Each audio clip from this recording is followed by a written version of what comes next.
Bueno, buenas tardes a todos. Espero que se vaya uniendo todavía más gente, pero por empezar con puntualidad y tratar de hacerlo en las jornadas sucesivas.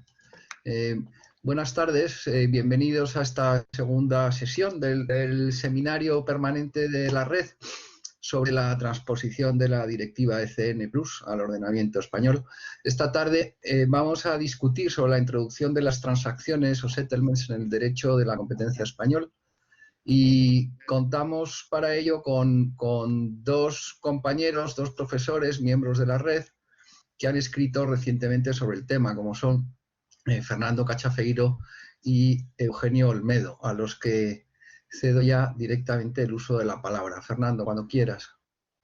Muchas gracias a los dos. Muchas gracias a ti, Antonio, por la presentación. Como comentabas, esta es la segunda sesión del ciclo y hoy está aquí principalmente Eugenio para hablarnos de los procedimientos de transacción. Es que una de las grandes novedades de la modificación de la Ley de Defensa de la Competencia que se está discutiendo ahora es la introducción de un procedimiento de transacción, ¿no? Se trata de una novedad que, aunque no estaba prevista en la directiva ECN Plus, pues bueno, es algo que se echaba en falta desde hace tiempo y bueno, ahora parece que se va a colmar esa laguna, ¿no? Bueno, ahora enseguida entra a comentar Eugenio, pero bueno, ya os adelanto que su presentación se divide en 4 partes. En primer lugar, va a darnos una explicación sobre lo que es el procedimiento de transacción, luego unas pinceladas sobre los distintos procedimientos de transacción que se utilizan en otros países. La tercera parte será ya centrada en el procedimiento de transacción de la Unión Europea y, por último, la parte final se dedicará a cómo se prevé en el anteproyecto el procedimiento de transacción español, ¿no? La idea de Eugenio, que me comentaba antes, es que esto sea una sesión lo más dinámica e interactiva posible. Así que, si os parece bien, al final de cada una de las partes, pues abriremos un turno de comentarios para que manifestéis lo que estiméis oportuno. Lo podéis hacer bien levantando la mano para que os abramos el micrófono o bien en la sección del foro de comentarios que pues yo iré resumiendo para Eugenio, ¿no? Entonces, sin más prolegómenos, Eugenio, cuando quieras. Muchas gracias, Fernando. Muchas gracias, Antonio. Yo en primer lugar quiero agradecer a la red la posibilidad que tenemos de estar discutiendo como estamos haciendo la reforma de la Ley de Defensa de la Competencia y sobre todo por haberme dado la posibilidad de estudiar o de compartir con vosotros uno de los temas que a mí más me han gustado. De hecho, acabo de terminar una monografía sobre este tema y que creo que quizás es una de las piezas estelares de la reforma que se proyecta de nuestra Ley de Defensa de la Competencia. Voy a compartir con vosotros, para intentar hacerlo un poco más dinámico, una pequeña presentación y, como ha dicho Fernando en su presentación, quiero hacerlo lo más dinámico posible y de una forma útil, ¿no? Yo creo que lo que caracteriza a nuestra red académica de defensa de la competencia es que vamos a fomentar el diálogo, la discusión.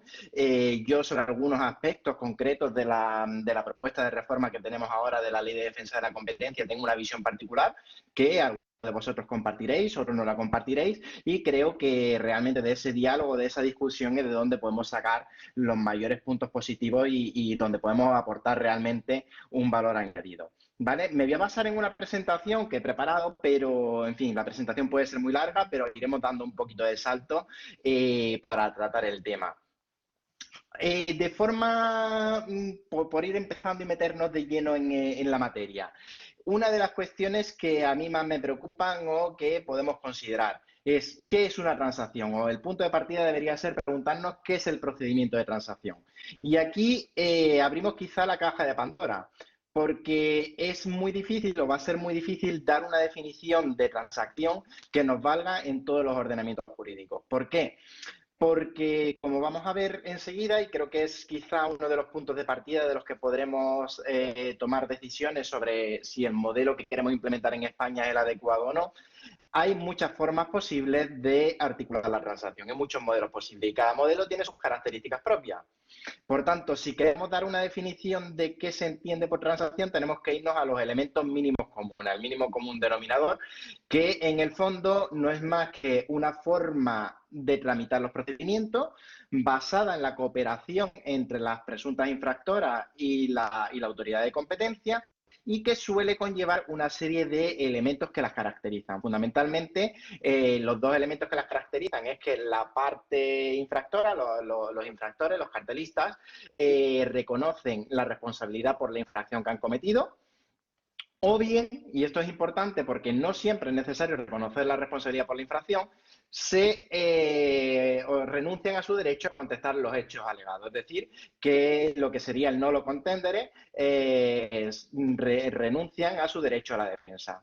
Y a cambio de eso, a cambio del reconocimiento de la responsabilidad que tienen por la infracción, la autoridad de competencia les ofrece un mejor tratamiento, que normalmente se materializa en la reducción de la sanción que se le impondría. Y aquí, claro, tenemos que tener en cuenta que cada sistema jurídico trata el derecho de la competencia de una forma distinta. En sistemas como el estadounidense, basado en un procedimiento penal de sanción de los cárteles, lo que se va a reducir en muchos casos es la pena de prisión. En otros casos, como el caso europeo y de la mayoría de los países de Europa, que tenemos un procedimiento básicamente administrativo, lo que vamos a hacer es una reducción del importe de la multa. Como digo, aunque hay muchos modelos distintos de transacción, y ahora vamos a ver cuáles son las distintas configuraciones que podemos darle a este instrumento, hay una serie de características generales que son comunes a los distintos sistemas de transacción. En primer lugar, o la primera característica común que podemos mencionar, que el procedimiento de transacción es voluntario. Y es voluntario para las partes, es decir, las presuntas infractoras son las que van a decidir si quieren colaborar con la autoridad o no. Y no va a existir una obligación de colaborar. Habrá determinado momento, y yo creo que es uno de los temas más interesantes de la transacción, en el que haya que hacer un análisis desde la teoría de juego, desde la teoría económica, sobre si en un caso concreto, ante una infracción concreta, ante un cártel concreto, nos conviene colaborar con la autoridad o no. Y claro, aquí ya juega también un papel importantísimo la asimetría informativa. Y es que las infractoras no saben qué información dispone la autoridad de competencia para verificar la existencia de la infracción o de qué información no dispone. No sabemos lo robusto que es el caso que tiene construida la autoridad de competencia, y la autoridad de competencia se beneficia de eso. Por ejemplo, la autoridad de competencia puede aprovechar que tiene un caso muy, muy flojo, un caso en el que no esté suficientemente fundada la infracción, para intentar conseguir la cooperación y el reconocimiento de los hechos por parte de los infractores, y así cerrar un caso de cártel que, si hubiéramos ido a una vía adversarial completa, a un procedimiento ordinario, quizás no habríamos podido fundar.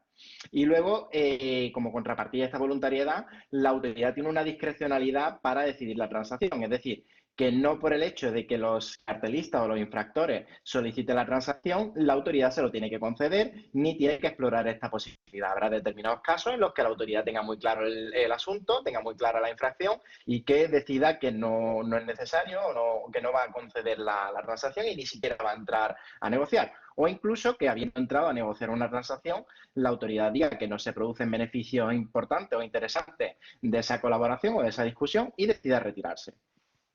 La segunda característica general de la transacción es qué es lo que aportan las partes. Pues los infractores tienen que admitir la responsabilidad por los hechos, o en el caso de algunos sistemas, como el caso de Estados Unidos, sigue siendo el caso de Israel y de Australia, lo que se exige simplemente es el nolo contendere, el rechazo a defenderse. O sea, no admito la existencia de la infracción, no admito que yo cometí un cártel, sino que simplemente ante la acusación de que yo he cometido un cártel, pues no me defiendo, ¿vale? Y eso ya sería suficiente en determinados sistemas. Ojo, este no es el sistema que tenemos en Europa, ni parece que es el sistema que se vaya a implantar en España, pero hay algunos ordenamientos que les basta con eso, les basta con la no oposición.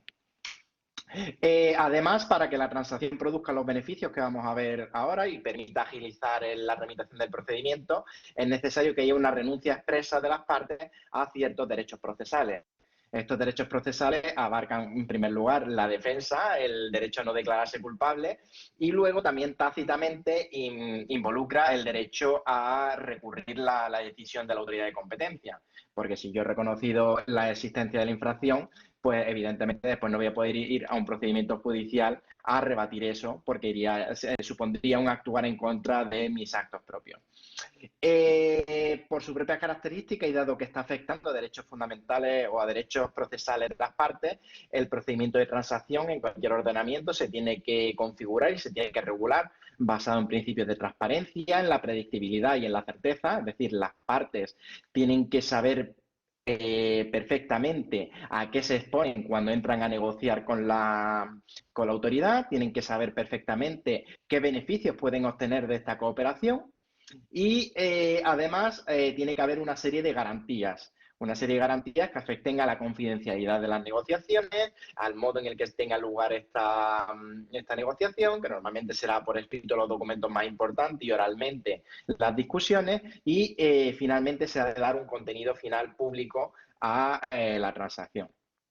El beneficio que normalmente obtienen las cartelistas o las infractoras de la transacción es una reducción de la sanción o de la condena que se les va a imponer más adelante.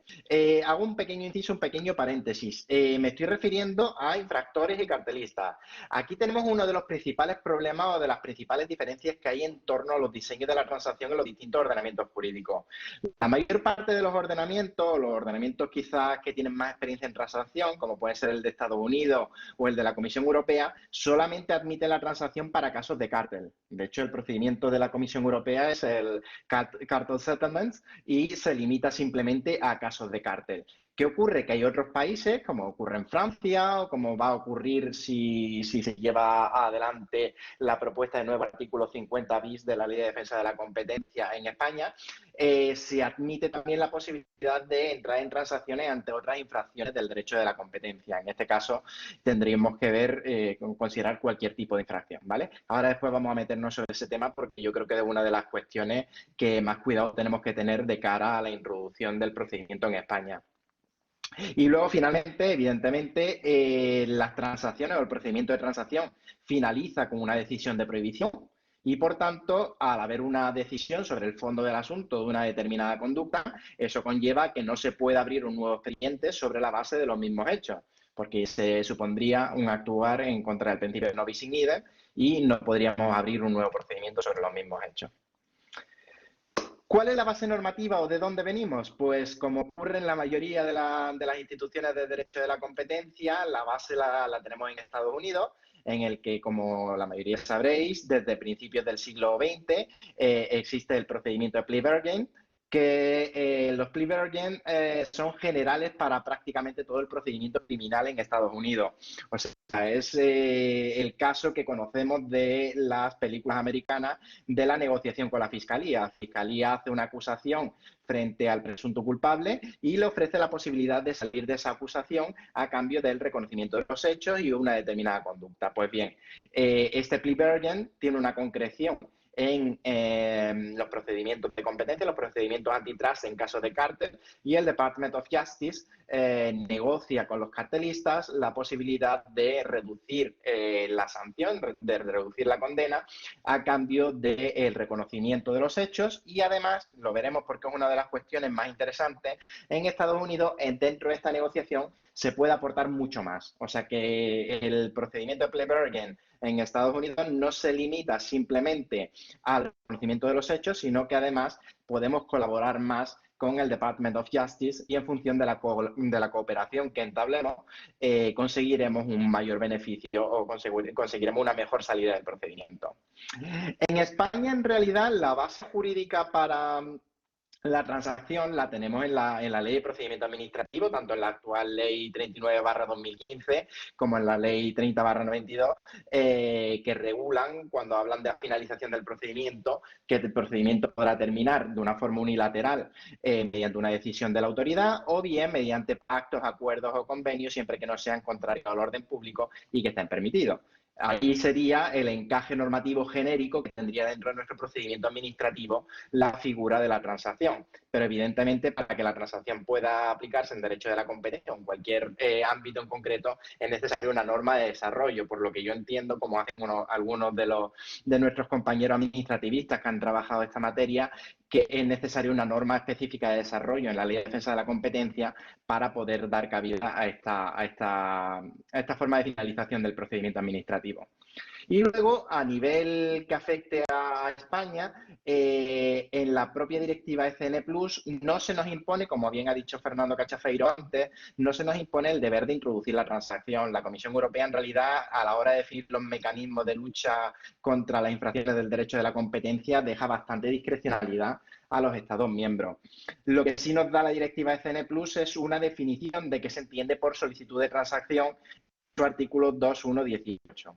Y nos dice, lo he traído aquí a colación, que una solicitud de transacción es cualquier declaración efectuada voluntariamente por una empresa o en su nombre a una autoridad de competencia en la que reconozca o renuncia a discutir su participación y responsabilidad en una infracción de los artículos 101 o 102 del TFUE o del Derecho Nacional de la Competencia y que haya sido elaborada específicamente para que la autoridad de competencia pueda aplicar un procedimiento simplificado o acelerado. De esta definición hay una cuestión que a mí me resulta especialmente interesante, y es que, si bien, como hemos dicho, la Comisión Europea en el Reglamento 722 solamente prevé la posibilidad de utilizar las transacciones para casos de cártel, aquí nos está hablando de que la solicitud de transacción puede ser tanto para infracciones del 101 como del 102, reconociendo que los Estados miembros, en realidad, pueden configurar su transacción con una perspectiva más amplia que la que hace la propia Comisión Europea,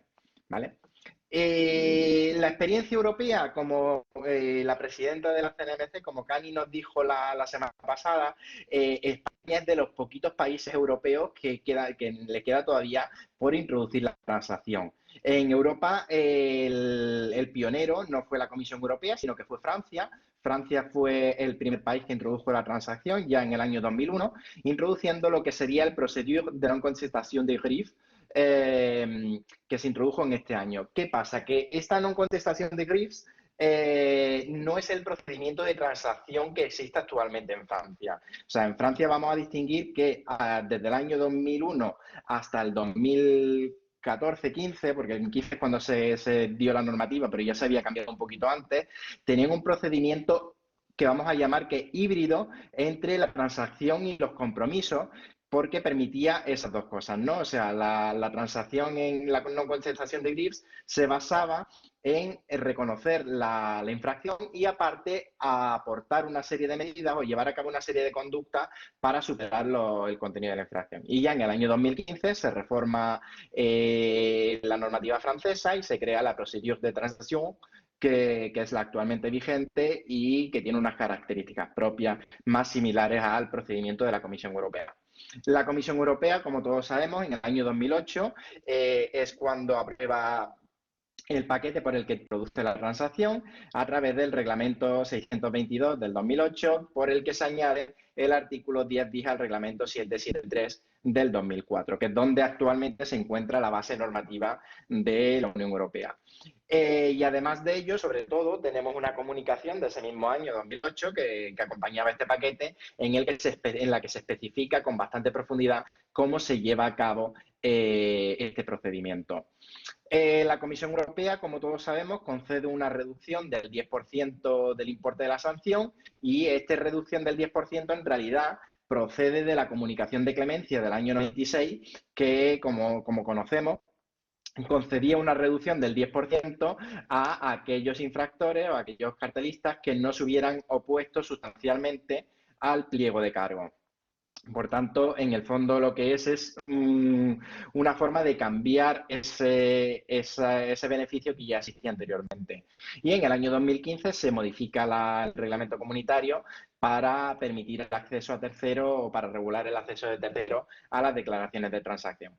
Y luego, a partir de ahí, a partir de que la Comisión Europea aprobara el procedimiento de transacción y un poquito antes, otros países europeos fueron regulando el procedimiento de transacción. Por ejemplo, en Alemania el Bundeskanzleramt desde el año 2006 admitía la transacción como atenuante y posteriormente introdujo un procedimiento auténtico de transacción.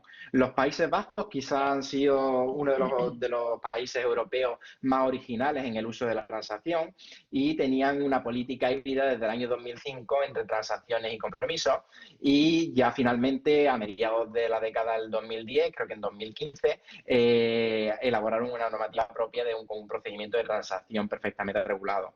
El Reino Unido también es uno de los países, bueno, era uno de los países de la Unión Europea que tiene un procedimiento de transacción más regulado, en concreto en las Competition and Market Authorities Rule del año 2014, en la Rule 9, regulaba el procedimiento de settlement, que permitía obtener una reducción del importe de la sanción de entre un 20 y un 10%. Además, el caso británico es especialmente interesante porque su transacción normalmente viene aparejada a la adopción de otras medidas, o sea que es uno de los sistemas que vamos a ver un poquito más adelante, en el que no basta con la confesión de los hechos, sino que además vamos a pedirle a los infractores que nos aporten algo más, por ejemplo, que compensen a las víctimas de la infracción o que aporten un programa de antitrust compliance para evitar futuras infracciones o que lleven a cabo alguna conducta adicional.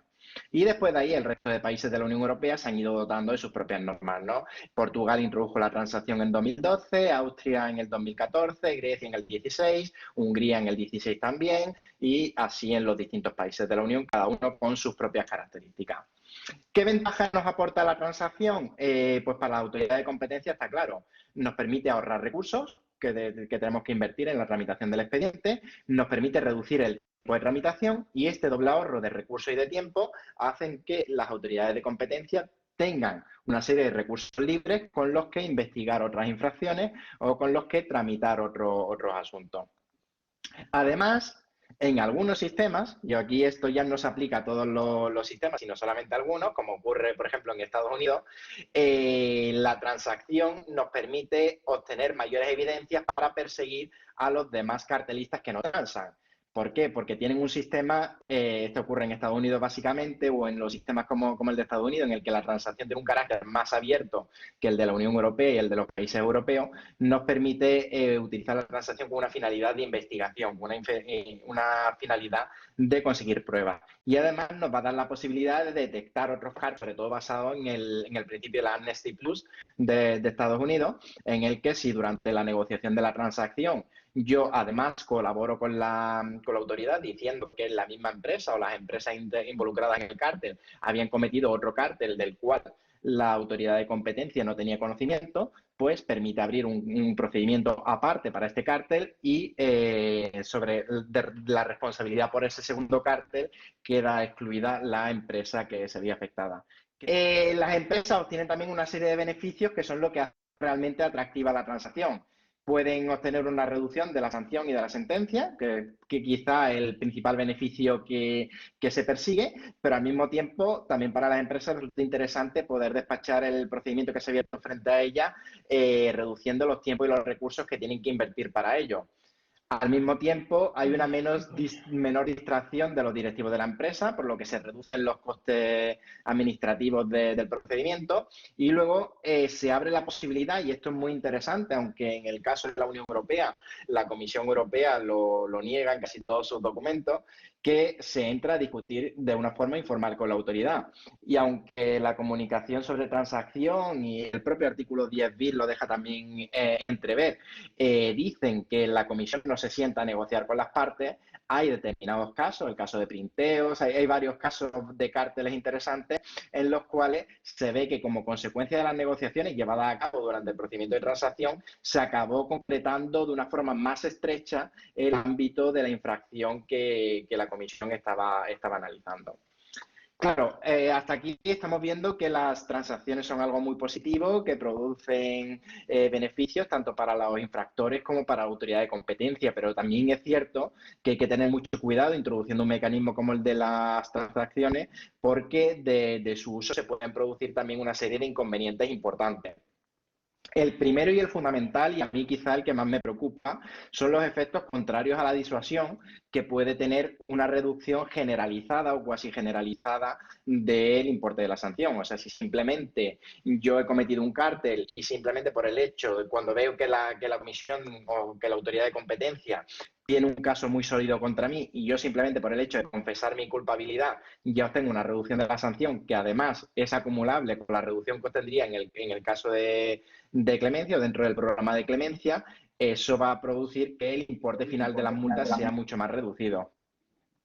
Y, por tanto, desde mi punto de vista, a la hora de introducir la transacción, hay que analizar el sistema en su conjunto y ver los efectos que puede tener con la sanción en general. En segundo lugar, puede haber una serie de incompatibilidades o una serie de discordancias con los derechos procesales básicos de los infractores, como podrían ser la legítima defensa o la recurribilidad de las decisiones. Si el procedimiento está bien articulado, es transparente y hay predictibilidad de qué es lo que vamos a conseguir, no deberían darse ningún problema para los derechos procesales. El problema está en cuando, por ejemplo, la reducción que se puede obtener de la transacción es muy elevada o cuando no hay tanta voluntariedad por parte de las partes a la hora de ofrecer su confesión. En estos casos sí podríamos tener algún tipo de infracción de derechos procesales de las partes. Igual, como también se ha dado algún caso, por casos de no paridad de trato. Es decir, cuando durante la tramitación de una transacción el tratamiento que se ofrece a las cartelistas difiere de unas a otras. Otro efecto importante, la contaminación que puede haber de la propia autoridad decisoria en el caso que fracasen las transacciones. Es decir, si intentamos un procedimiento de transacción es porque las partes están dispuestas a admitir su culpabilidad. Si una parte entra en una negociación de transacción, ya hay una cierta presunción o ya por lo menos nos hace desconfiar de que realmente esa empresa ha cometido la infracción. Si luego la negociación no ha llegado a ningún puerto, no ha llegado a buen puerto y aunque no se puedan tomar como base esas declaraciones que se han llevado a cabo durante el frustrado procedimiento de transacción, sí es cierto que hay una cierta contaminación de la autoridad de competencia. Luego están los problemas de asimetría informativa, que es que las partes, y evidentemente esta es una de las gracias del procedimiento, ¿no? Y que se analiza sobre todo desde la teoría de juego, las partes, ni los presuntos infractores ni la comisión saben la información que tiene la otra parte. Y esto puede hacer que la comisión lo aproveche para cerrar transacciones en casos desventajosos o en casos en los que no tiene un asunto tan sólidamente construido. Y finalmente, otro asunto que a mí me preocupa especialmente es que si pasamos a tramitar casi todos los asuntos de cártel sobre un procedimiento de transacción, ello nos va a dar lugar o podría conducir a una atrofia de la capacidad que tiene la autoridad de competencia para probar y argumentar los casos de cártel y un cierto debilitamiento de la doctrina administrativa que se genere en casos de cártel, sobre todo en los casos que involucren a nuevas tecnologías, nuevos mercados o casos especialmente complejos en los que sí es necesario que se vaya sentando una doctrina administrativa sobre cómo tratar determinados tipos de infracciones. ¿Vale? Con esto terminaríamos la primera parte de la presentación. No sé, Fernando, si se han planteado alguna duda, si alguien quiere comentar algo antes de que continuemos. Pues mira, Eugenio, los foros permanecen todavía en silencio, pero yo creo que en todo caso podemos hacer aquí una pausa, ¿no? para abrir los micrófonos y ver si alguien quiere manifestar algo. Yo creo que en esta primera parte, Eugenio, mientras escuchamos a los demás, ¿no? Pues has lanzado buena parte de las ideas que van a venir a continuación, ¿no? Porque efectivamente, sí, simplemente. Sí.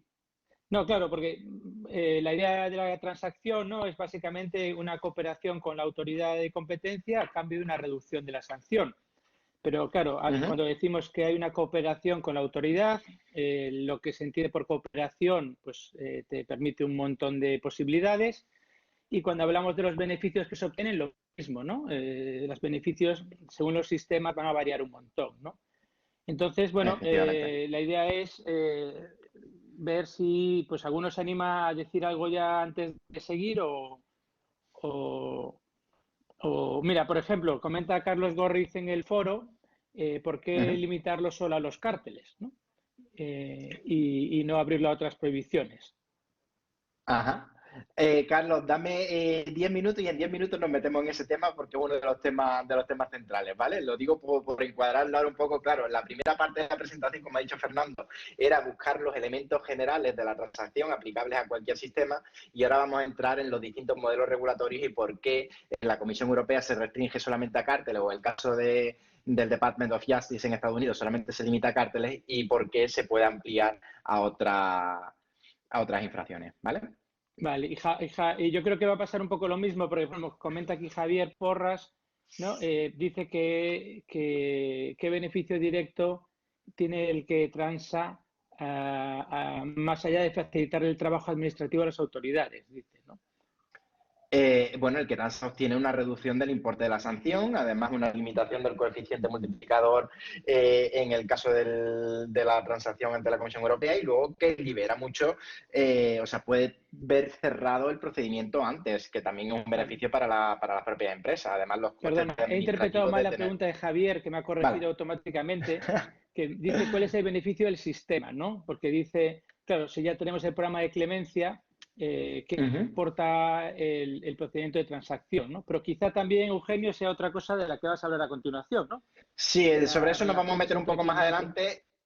Pero claro, la clemencia en realidad es un mecanismo, como está configurado en la Unión Europea, ¿vale? Como está configurado por la Comisión Europea o como se va a introducir en España.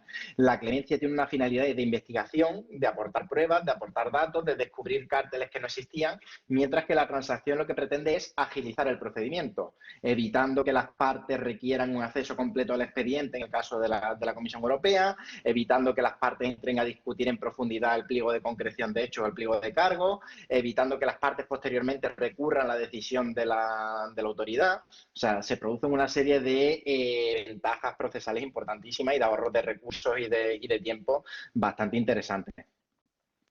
O sea, que realmente aporta muchísimo más de cara a simplificar el procedimiento que la propia clemencia. Evidentemente, la clemencia es lo que nos permite descubrir las infracciones y obtener pruebas y datos sobre el cártel, mientras que la transacción es lo que nos permite agilizarlo un poco más. Vale. Y luego Marcos Araujo también comenta en relación con la ley de procedimiento administrativo, ¿no? Si estaríamos en el marco de un procedimiento del artículo 85 o del 86. Y dice, bueno, si esto sería un tema susceptible de transacción.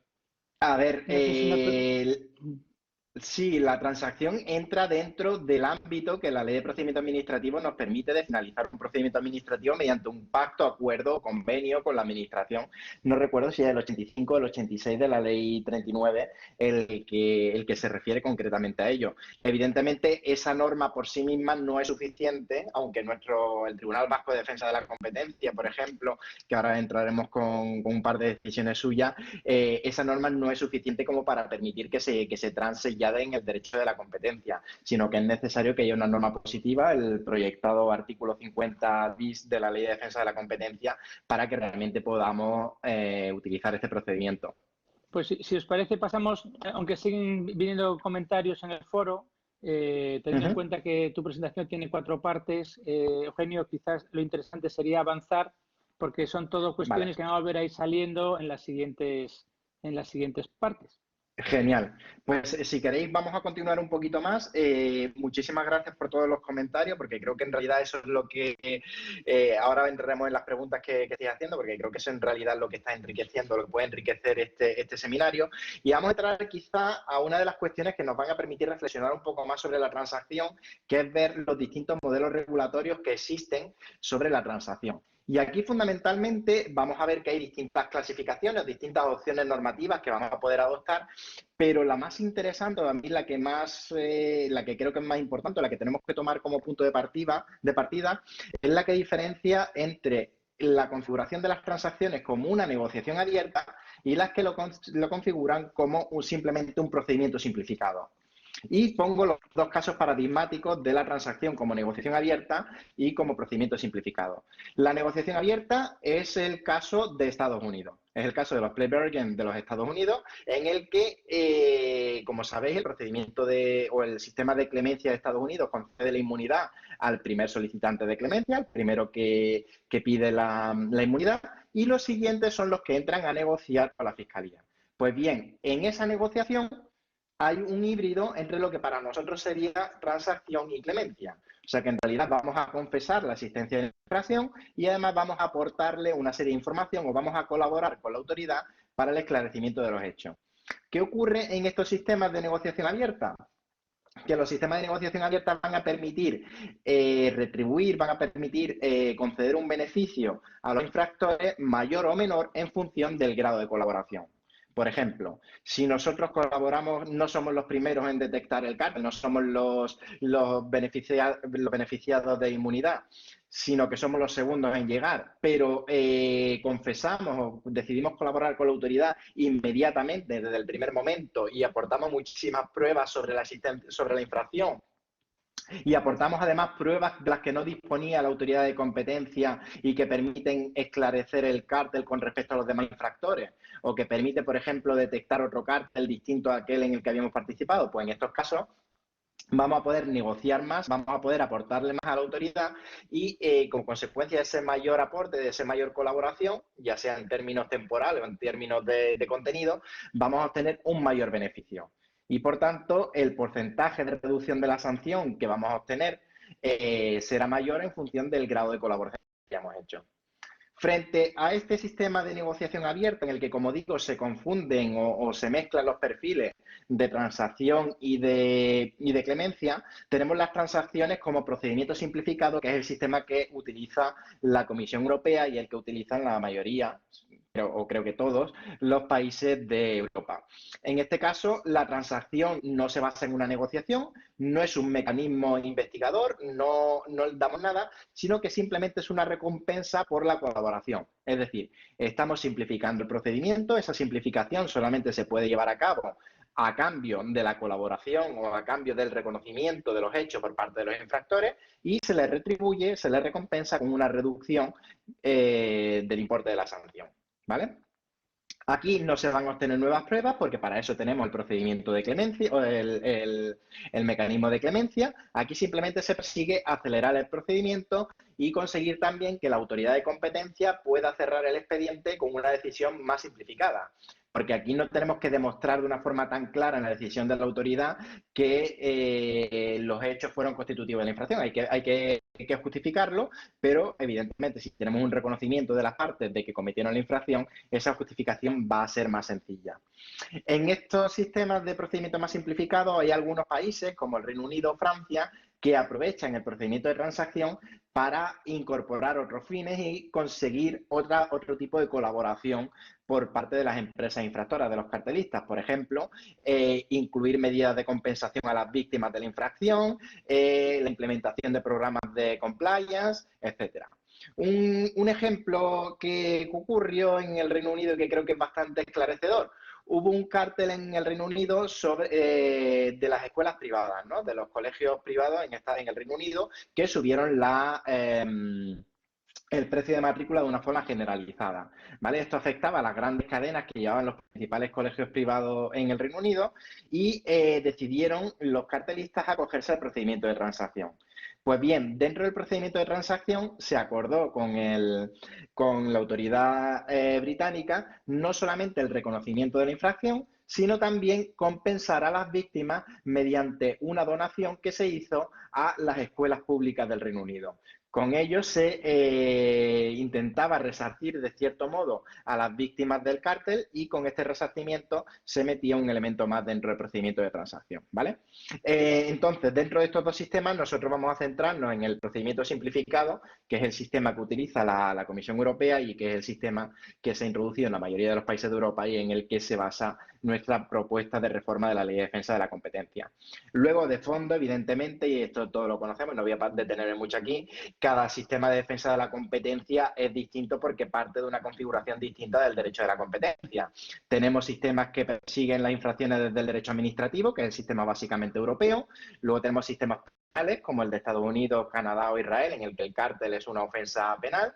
Luego hay sistemas que tienen una base exclusivamente civil, como ocurre en Australia, y sistemas mixtos en los que se combina una persecución administrativa y penal, como ocurre, por ejemplo, en Brasil, los procedimientos que lleva el CADE.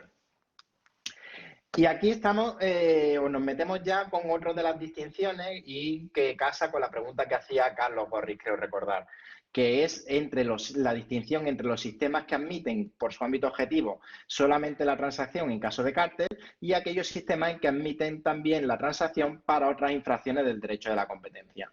Solamente la admiten en caso de cártel Estados Unidos, la Comisión Europea, Israel, Canadá, creo que Australia, hay una serie de países que limitan la transacción solamente a los casos de cártel por ser la infracción del derecho de la competencia más grave y por una serie de razones que vamos a entrar ahora. Alemania quizás es un caso particular, puesto que prácticamente se concentra en caso de cártel, pero permite realmente utilizar la transacción en todas las conductas que se encuentran sometidas a la Ordnungswidrigkeitengesetz. Es decir, que a una normativa específica dentro de la cual se incluyen tanto cárteles como ciertos intercambios de información, como los casos de bit-rigging, o sea, realmente infracciones del derecho de la competencia que son cártel o las conductas más graves, ¿no? Intercambio de información grave o bit-rigging. En otros países, como ocurrirá seguramente si no se modifica la propuesta en España o como ocurre en Francia, Portugal, el Reino Unido, se admite la transacción tanto para casos de cártel como para otras infracciones del derecho de la competencia. De hecho, si leéis el artículo 50 bis propuesto para la Ley de Defensa de la Competencia, se prevé que la transacción se podrá utilizar para infracciones del 1, del 2, del 3 de la Ley de Defensa de la Competencia. ¿Qué ocurre? ¿O por qué yo soy más reacio y ya pongo sobre la mesa mi posición con respecto a este tema? Desde mi punto de vista, sería más adecuado, o al menos en un primer momento, posteriormente la ley se puede modificar en función de cómo avance en cualquier sentido. Yo creo que habría sido más prudente limitar el ámbito de aplicación de la transacción solamente a casos de cártel. Por varios motivos. En primer lugar, por alinearnos con la práctica de la Comisión Europea. En segundo lugar, porque como veremos, la transacción o el procedimiento de transacción hay que buscar un acuerdo entre los infractores que quieran reconocer la infracción y la autoridad de competencia y no entrar a negociar o a discutir sobre los hechos. ¿Qué ocurre? Que si utilizamos, por ejemplo, una conducta de abuso de posición de dominio, el infractor o la empresa que tenía la posición de dominio, a la hora de negociar con la autoridad de competencia, no solamente va a decir si cometió o no cometió la infracción, sino que va a empezar a defenderse. Va a empezar a utilizar la Meeting Competition Defense o va a intentar utilizar argumentos de eficiencia o va a intentar justificar su conducta para decir que efectivamente ahí no hubo un abuso de posición de dominio o que se podía justificar por cualquiera de los motivos que todos conocemos o por un nuevo motivo. Claro, si la parte realmente se está defendiendo en el procedimiento de transacción, eso va a llevar a una discusión abierta con la autoridad de competencia que va a dificultar un poco llegar a un entendimiento. Eso por un lado. Y por otro lado, recordad todos que dentro del sistema de defensa de la competencia tenemos también las terminaciones convencionales o las commitment decisions, las decisiones de compromiso. Las decisiones de compromiso, si lo analizamos, tienen una base objetiva completamente distinta a la transacción. O sea, la transacción en la Comisión Europea solamente se puede utilizar para casos de cártel, mientras que los compromisos se pueden utilizar para cualquier infracción del derecho de la competencia que no sea constitutiva de cártel.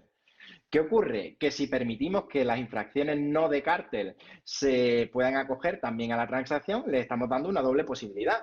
Estas infracciones van a poder intentar una decisión de compromiso o si el compromiso o la terminación convencional no es fructuosa, vamos a poder siempre solicitarle a la autoridad de competencia una transacción. Y claro, yo creo que permitir esta doble vía va a generar una serie de discordancias, una serie de fricciones entre los dos instrumentos que, como digo, tienen una finalidad distinta y un funcionamiento distinto. Evidentemente, entre la terminación convencional y el procedimiento de transacción hay diferencias radicales. La terminación convencional es una forma de terminación del expediente, mientras que el procedimiento de transacción es una forma de tramitarlo. La terminación será siempre a través de una decisión de prohibición. En las decisiones de terminación convencional no hay una constatación de la existencia de la infracción, con todas las consecuencias que eso tiene, tanto dentro del procedimiento administrativo como posteriormente ante eventuales reclamaciones de daño, mientras que en el procedimiento de transacción sí hay una constatación de la infracción y, por tanto, de cara a interponer acciones privadas de reclamación de daño sería bastante más sencillo, o en función de cómo eso también es, lo de más sencillo vamos a dejarlo como algo relativo, porque ahora veremos sobre cuál es el contenido de las decisiones de transacción. Por seguir un poco adelante con la presentación, y esto ya prácticamente es repetir un poco lo que habíamos visto antes. Según la relación con el programa de clemencia, tendremos sistemas integrados como el de Estados Unidos, Canadá, en el que la transacción y la clemencia se unen dentro de este procedimiento de plea bargain, en el que se negocian las dos cosas, y luego tenemos sistemas duales como el que ocurre en la Comisión Europea o en la mayoría de los países de Europa, en el que tenemos por un lado la clemencia, que tiene una finalidad investigadora, una finalidad de descubrimiento del cártel o de obtención de información, mientras que la transacción solamente persigue agilizar el procedimiento. En estos sistemas duales, en los que hay por un lado clemencia y por otro lado transacción, se permite combinar ambos instrumentos, los beneficios de la clemencia y de la transacción se suelen sumar y como consecuencia de ello, el infractor puede obtener el doble beneficio. Por ejemplo, si el segundo beneficiario de clemencia obtiene una reducción del importe de la sanción de un 40% y además ha transado con la Comisión Europea, pues va a poder obtener una reducción del importe de la sanción del 40% más el 10% como consecuencia de la clemencia. Este sistema dual es el que sigue la mayor parte de los países de la Unión Europea, la Comisión Europea también, Australia, Japón, Corea, hay muchísimos países que siguen este sistema dual. ¿Qué ocurre? Que en los sistemas duales como el de la Comisión Europea o el de la mayoría de los países de Europa, hay también una serie de problemas de esta acumulación o de este tratamiento conjunto de la clemencia y de la transacción. En primer lugar, es que tenemos que cuestionarnos, tenemos que preguntarnos ¿qué aporta además la transacción que nos dé la clemencia? Es decir, vamos a ponernos en la posición, por ejemplo, del primer beneficiario de clemencia, no nos supone ningún problema porque eso obtiene la inmunidad y sale del procedimiento sin tener que hacer frente a ninguna sanción. Pero ¿qué ocurre con el segundo beneficiario de clemencia? El segundo beneficiario de clemencia decide colaborar con la autoridad, aporta información que da un valor añadido sustancial a lo que tenía la autoridad de competencia y obtiene por eso una reducción del importe de la sanción. ¿Qué valor añadido o qué aportación añadida hace esta empresa cuando decide someterse a una transacción? Pues en realidad, si yo decido colaborar con la autoridad para esclarecer el contenido del cártel, en el fondo estoy en cierta medida confesando mi participación en el mismo o admitiendo mi participación en el mismo. En realidad, lo que aportamos de más un beneficiario de clemencia cuando se acoge al procedimiento de transacción es poquito más. Realmente lo que estamos haciendo no aportamos mucho más, sino que simplemente estamos renunciando a ciertos derechos procesales y fundamentalmente, y esto me preocupa, estamos renunciando al derecho a impugnar la decisión de la autoridad. ¿Vale? Esto además es especialmente conflictivo en el caso de transacciones que podríamos llamar tardías, que son aquellas que se llevan a cabo después del pliego de concreción de hechos, ¿vale? Este es uno de los temas también espinosos, uno de los temas también en los que podemos ser más controvertidos sobre cuál es el momento máximo en el que podemos negociar una transacción. Si miramos el procedimiento de la Comisión Europea, la Comisión Europea nos va a admitir presentar solicitudes de transacción hasta el momento en el que se emite el pliego de cargo. Pero la regulación propuesta para España nos admite una doble transacción. La transacción que se hace o que se solicita antes del pliego de concreción de hechos y la transacción que se solicita después del pliego de concreción de hechos. Y esta segunda, que tiene retribuida una disminución menor del importe de la sanción, es la que a mí me preocupa. Porque una vez que se ha admitido el pliego de concreción de hechos, la aportación que hacen las partes pues, es mucho más reducida y la agilización del procedimiento es mucho más reducida que la que se obtendría antes de que se emita el pliego de concreción de hechos. Vamos a entrar sobre ello un poco más adelante. Ahora simplemente apunto el caso porque es una cuestión bastante discutida. Y luego, de esta acumulación de clemencia y transacción, a mí se me plantea también el problema o me surge la cuestión de qué efecto produce eso sobre la disuasión. Y es que si vemos la acumulación del beneficio de transacción con el beneficio de clemencia, un segundo beneficiario de clemencia que obtenga una reducción del importe de la sanción de un 50%, puede ver incrementado ese 50% de reducción de la sanción en un 10% adicional. ¿Qué significa esto? Que realmente vamos a pagar solo un 40% de la multa que se nos imponga. Y claro, un 40% puede resultar bastante poco y puede resultar bastante poco disuasivo de cara a la lucha contra los cárteles, ¿vale? O sea que es una cuestión que hay que tener en cuenta, que la acumulación de clemencia y transacción, sobre todo en sistemas como el español todavía, que no son tan rotundos desde el punto de vista sancionatorio, un 60% yo creo que es una reducción demasiado alta y que requiere echarle un pensamiento antes de implementarla o robustecer previamente el sistema sancionatorio general antes de poder admitir esta reducción de hasta el 60%. Luego otra cuestión interesante, otra distinción de sistemas interesante es la que distingue entre sistemas uniformes y sistemas asimétricos. Los sistemas uniformes, el caso de la Comisión Europea y el caso seguramente que se implementa en España, otorgan el mismo tratamiento a todas las partes que transan. O sea, todos los cartelistas juntos obtienen la misma reducción del importe de la sanción y negocian en el mismo momento temporal con la autoridad. Frente a estos sistemas, hay sistemas como el de Estados Unidos o los que tienen base estadounidense, en el que la negociación es independiente con cada uno de los cartelistas. Y ello nos va a permitir que la colaboración de cada cartelista se produzca en un momento distinto, que haya un tiempo distinto y que, claro, que en función de este tiempo y del grado de colaboración obtengan un beneficio distinto. Es decir, por ejemplo, tenemos un cártel, el cártel se ha descubierto ya, se han empezado la investigación y un primer cartelista decide ir a negociar con la autoridad, pues este primer cartelista va a poder obtener una reducción mayor del importe de la sanción porque ha sido el primero en colaborar o porque la calidad de la información o de la cooperación que hace es mayor.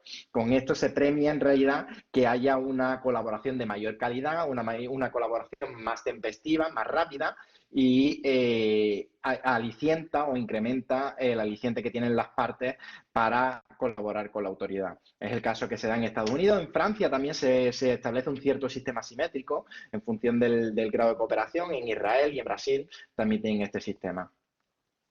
Los sistemas uniformes como el de la Comisión Europea o como el que se va a introducir en España tienen el problema, que quizás es uno de los problemas centrales del procedimiento de transacción, de qué ocurre con los casos híbridos.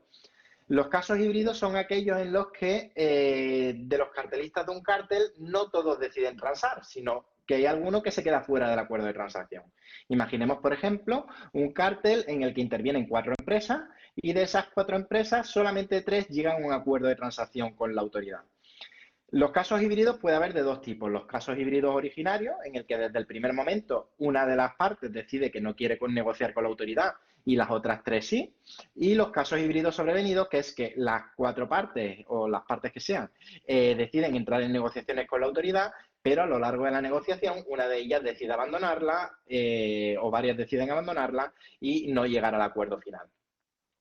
¿Qué ocurre en estos casos? En estos casos los casos híbridos producen el gran problema de que el beneficio que podría obtener la autoridad de la transacción pues desaparece.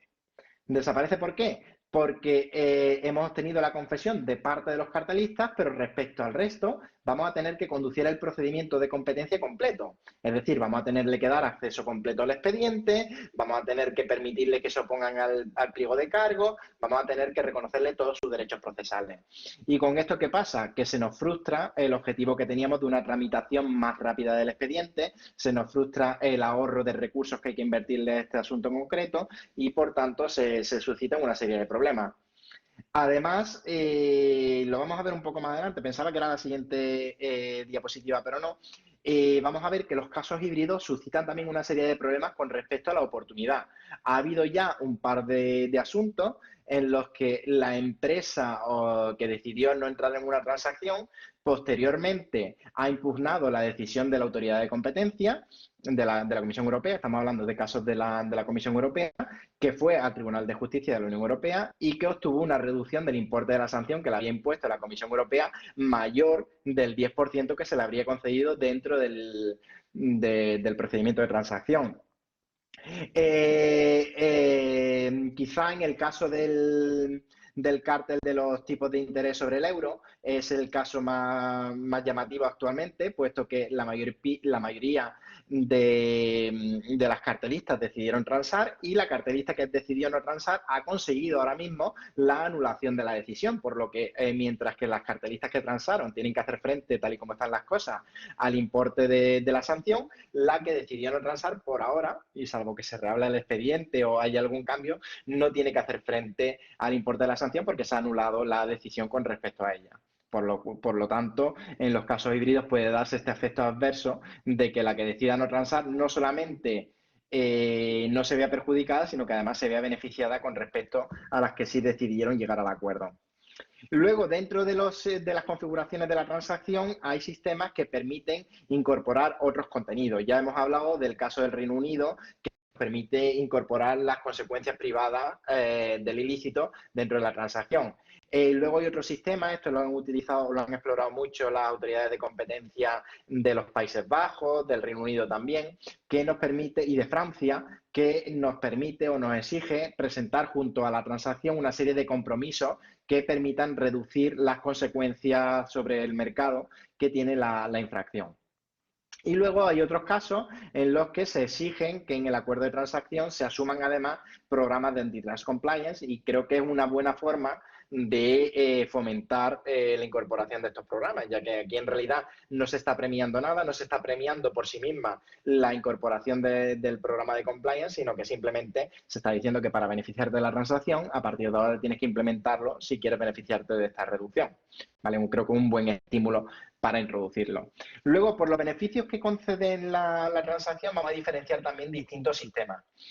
En primer lugar, si tenemos en cuenta el porcentaje de reducción de la sanción, normalmente nos estamos moviendo en que los distintos países, ya sobre todo vamos a centrarnos en el ámbito europeo, están concediendo por la transacción un importe de reducción de entre un 10 y un 20%.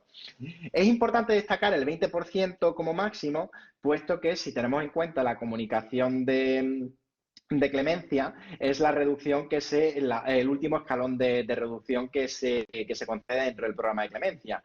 Por tanto, entiendo, y así lo hace buena parte de la doctrina, que el beneficio que se dé por transacción nunca deba superar este importe del 20%, porque de lo contrario desincentivaría el uso de la clemencia.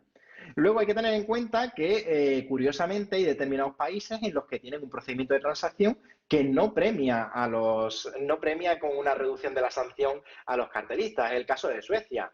En Suecia, el cartelista consigue tramitar de una forma más rápida el expediente, pero realmente no obtiene reducción del importe de la sanción. La sanción se queda igual, permite evitar los efectos reputacionales que tiene el procedimiento, permite agilizar bastante el procedimiento judicial, pero no hay una reducción concreta de la sanción. Y luego, dentro de los sistemas que aplican una reducción, pues vamos a diferenciar entre aquellos que utilizan una reducción fija, un porcentaje fijo de reducción, y aquellos que permiten que la autoridad sea la que determine qué porcentaje en concreto de reducción se va a aplicar en un caso concreto. ¿Vale? Sistema unitario de reducción fija, el que tiene la Comisión Europea, que aplica siempre un 10%, el que tiene Bélgica, que aplica siempre un 10%, el que tiene Portugal, que aplica también un 10%.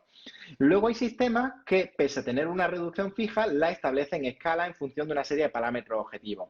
Es el caso del Reino Unido, que prevé dos escalones, del 10 y del 20%, del procedimiento de no constatación de GRIFs francés que teníamos hasta el año 2015, o quizá el procedimiento que se va a introducir en España en el artículo 50 bis de la Ley de Defensa de la Competencia, que prevé una reducción del 15% si la transacción se solicita antes del pliego de concreción de hechos y de un 10% si se hace después. Por tanto, aunque el porcentaje de reducción sea fijo, está escalado en función del momento de solicitud de la transacción.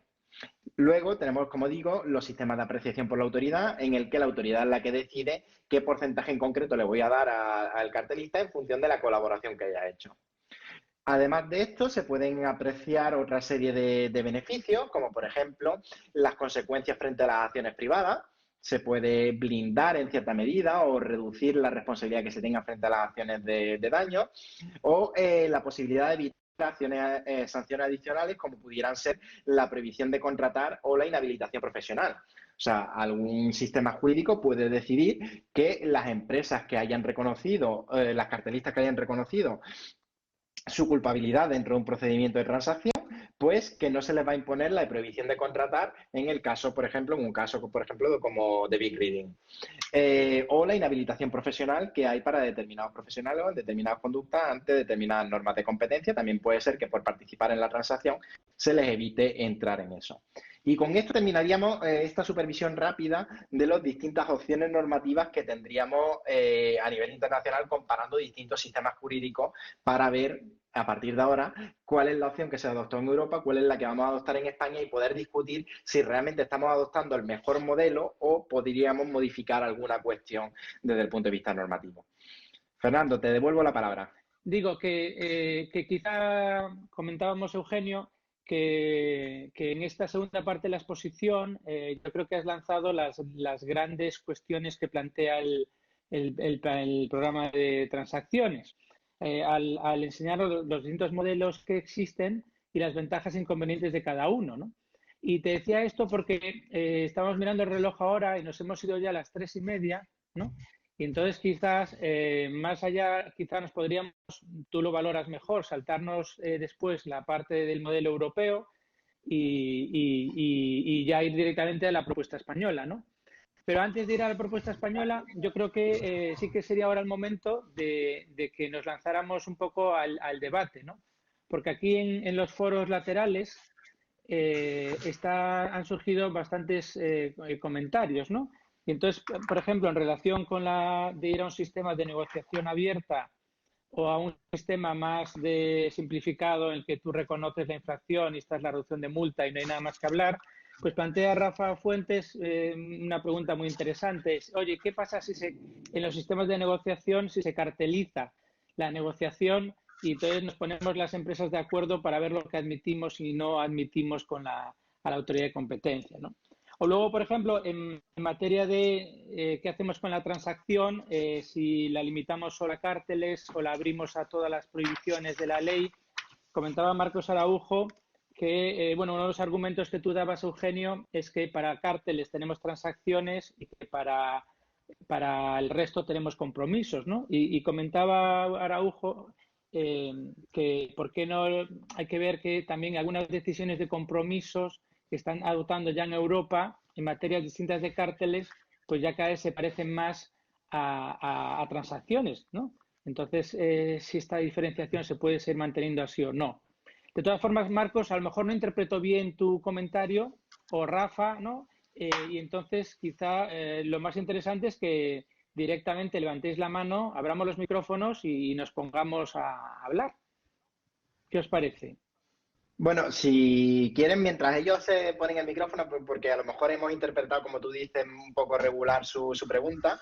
Respecto a la primera pregunta de cartelizar las negociaciones, la Comisión Europea, por lo menos, sí está siendo bastante estricta con eso y se centra mucho en la confidencialidad de las reuniones que tiene con cada uno de los cartelistas, siendo, como decimos, un ilícito plurisubjetivo, ¿no? Y cualquier forma de... a ver, ¿cómo diría?, de negociación entre ellos o de ponerse de acuerdo sería sancionada como una obstrucción y se podría considerar como una circunstancia agravante dentro del procedimiento. O sea que yo creo que ahí, en fin, las negociaciones siempre pueden ser cartelizadas. Lo que pasa es que si ya hemos perdido la confianza en los otros cartelistas porque, por ejemplo, alguno se acogió al programa de clemencia, pues no creo yo que haya mucha confianza como para decidir cartelizar nuestra negociación. Creo que por ahí va la pregunta de Rafa Fuentes. Y luego, respecto a que cada vez hay decisiones de compromisos más cercanas a las transacciones, no estoy de acuerdo para nada, sobre todo porque la decisión de compromiso termina el procedimiento sin imponer una sanción y sin decretar que ha habido una infracción del derecho de la competencia. Por tanto, no hay cosa juzgada, no hay infracción y no existe, aunque hay una presunción de que ha habido una infracción del derecho de la competencia, no ha sido constatada como tal por la autoridad de competencia, con las consecuencias que eso tiene después para una aplicación privada del derecho a la competencia, para una reclamación de daño, mientras que en el caso de las transacciones sí hay una constatación. Usted ha cometido un cártel, este cártel está perfectamente constatado en esta decisión y realmente lo que podemos ejercitar son acciones follow-on. Ya tenemos aquí una constatación por una decisión de la autoridad y esa decisión ya constata la existencia del cártel y ya voy a poder ejercitar una reclamación de daño. Antonio Robles ha levantado la mano. Antonio, cuando quieras. Sí, yo en relación de alguna manera, con esto que estabas comentando ahora, más que una pregunta para Eugenio, que también para Eugenio, por supuesto, es un comentario con el que pretendo invitar a que participe e intervenga cualquiera de los asistentes, especialmente alguno de las autoridades de competencia. El procedimiento de transacción implica que a cambio de un reconocimiento de la infracción, o sea, va a haber un reconocimiento de la infracción, a diferencia de lo que sucede hasta ahora, la CNMC puede ofrecer una rebaja de la multa. En estos casos pueden ser menores, por lo tanto, las exigencias de motivación de la decisión o de la resolución, mejor dicho. Y en realidad a la empresa le puede interesar más que esa reducción de la multa, esa menor motivación, o al menos una menor descripción de los hechos que se hagan en la resolución a efectos de una posterior reclamación de daños. Entiendo que esto, más que de lo previsto en la ley, dependerá de la práctica que adopte de la CNMC, pero no sé si estoy equivocado. Como digo, es más bien una reflexión dirigida hacia cualquiera de los asistentes. Gracias. Antonio, has apuntado, perdóname que me meta yo, ahora si hay alguien de alguna autoridad de competencia que quiera hablar, pues me resultaría interesante escucharlo. Ya le han puesto nombre a eso que tú dices, le llaman Skeleton Decisions, que son esas decisiones en las que se incluyen lo mínimo indispensable para constatar la existencia de la infracción, pero que no nos dan ningún dato o que nos dan muy poca información de cara a interponer acciones privadas después. Y claro, eso nos está dificultando mucho las reclamaciones de daños que puedan haber posteriormente. Voy a volver a compartir un segundito de la presentación, porque como ha dicho antes Fernando, vamos a saltarnos quizá, porque está muy conocida, el procedimiento de la Comisión Europea y dentro de la parte de la Comisión Europea tenía una diapositiva que es bastante interesante, aquí está, en el que aparece el número de páginas, que vale, que el número de páginas no es expresivo del contenido, que tienen las decisiones en los casos híbridos sobre el fondo del asunto o sea, contra el infractor que decidió no transar y frente al resto de infractores que sí decidieron transar. Por ejemplo, por irnos al caso más extremo, en el cártel de los derivados del tipo de interés del euro, la decisión transada tenía solamente 30 páginas, mientras que la decisión completamente fundada sobre el fondo en el que se especifica una decisión normal de prohibición habría tenido 200 páginas en este asunto. ¿Qué ocurre? Que, como dice Antonio, aquí estamos yendo a las decisiones esqueléticas, las skeleton decisions, en el que realmente se nos está dando los datos imprescindibles de la infracción y se nos está dificultando muchísimo la interposición de acciones privadas después. O en el caso del cártel de camiones, ¿no? La decisión contra Scania fueron 107 páginas frente a las 32 páginas escasas que tuvieron los demás cartelistas que sancionados. Creo que esto puede ser bastante ejemplificativo. No sé si alguien quiere aportar algo más, porque este tema creo que es bastante interesante y va a depender mucho, como dice Antonio, de la práctica que adopten las autoridades de competencia. Antonio, Jerónimo, no sé quién... Está Jerónimo ahí, me parece. Vale, Jerónimo. Sí, ¿me oís? Sí. Yo te quería preguntar tu opinión sobre un tema. Antes estabas reflexionando sobre la interacción entre clemencia y transacción y preguntándote muy oportunamente qué valor añadido aportaba la transacción desde un punto de vista general a la clemencia, ¿no? Y examinando la experiencia europea, una de las cuestiones que se puede ver de la práctica decisoria, como tú también has mencionado, es que hay momentos en los que ese intercambio en un momento temprano de el marco, los argumentos fundamentales por parte de la autoridad a la hora de condenar o probar la infracción, pues eso permite que también haya una contestación informal por parte de los presuntos infractores y permite, no digo una negociación, porque no es estrictamente una negociación, pero sí un cierto entendimiento sobre los puntos claves de la infracción. Y esto, evidentemente, es lo que luego va a facilitar el que no se produzcan impugnaciones. Pero también va a facilitar, y esto es un punto muy importante, yo creo, va a facilitar que no se pasen por alto quizás, y ahí va la pregunta, algunos aspectos que no corregirse en este momento originarían una decisión de infracción que después se impugnaría y que la autoridad de competencia perdería. Desde este punto de vista, yo creo que podríamos ver también un importante interés general y un importante interés también para la autoridad. No solo porque no se impugne, sino también porque se evita que una impugnación termine siendo ganada por los infractores con todo lo que eso supone. Y si pensamos en un caso como el español, además, en el que hemos tenido lo que hemos tenido, el valor de la transacción se potencia enormemente. No sé qué piensas al respecto. Yo te doy la razón, aunque mantengo mi suspicacia de fondo. O sea, realmente, como dices, uno de los mayores beneficios que tiene la autoridad de competencia de la transacción y lo que le aporta valor añadido con respecto a la clemencia es que estamos blindando la decisión de la autoridad que no va a poder ser recurrida después ante los tribunales. Y claro, de ahí se genera un gran beneficio, sobre todo en sistemas como el español, en el que quizás Paco Marcos, si está por ahí, nos puede hablar o Fernando Díez Estela también, que lo han trabajado mucho, la cantidad de decisiones de la CNMC que son contestadas y que nos tumban después o que reducen el importe de la multa. Y eso lo estaríamos blindando con la transacción.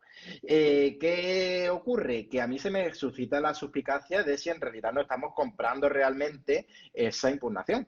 O sea, te doy un 10%, un 15% en el caso español anterior al pliego de concreción de hecho, y a cambio de eso blindo mi decisión y aquí no hay contestación judicial. Pues no sé si eso podría llegar a considerarse incluso confiscatorio del derecho a la tutela judicial efectiva. No sé. Yo sería un poco, ¿sabes?, cauteloso con eso. Hay otra forma de verlo y es que ese entendimiento, ese intercambio, ese entendimiento informal, al final puede permitir que la autoridad se dé cuenta de que en algunas cuestiones se estaba equivocando y rectifique a tiempo. O valore simplemente que se está arriesgando a que la decisión finalmente sea no solo impugnada, sino ganada por los recurrentes y entonces, en base o en interés general, decida ser un poco más comedida.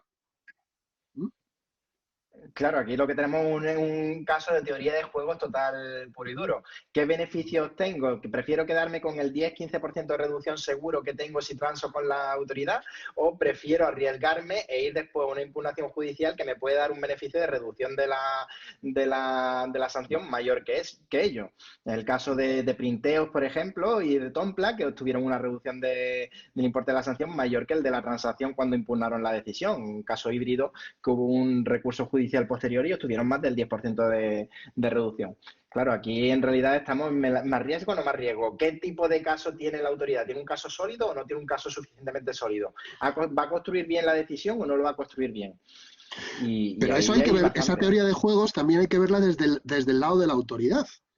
Es decir, totalmente. me interesa ir a por todas, buscar una sanción un poquito mayor, pero arriesgarme a que me tumben el caso, o a lo mejor reducir un poco el marco de la infracción o el marco de la sanción y estar seguros de que esto no me lo van a tocar. ¿Qué es más disuasorio?